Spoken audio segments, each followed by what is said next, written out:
that the wholesale and retail trade are vital to our economy as it employs millions of Filipinos, contribute significantly to our GDP, and serve as a driving force for innovation and competitiveness.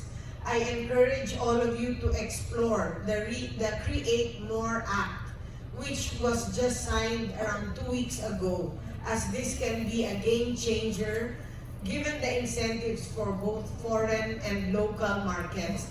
Actually, everyone's asking me, they think that this is just for companies or manufacturers that want to export. No, it's also for local distribution. So please try to explore the Create More Act.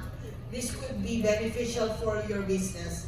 Through our strong partnerships with PRA and SCMAC, we have embarked on a collaborative journey to chart a roadmap for resilience and sustainability.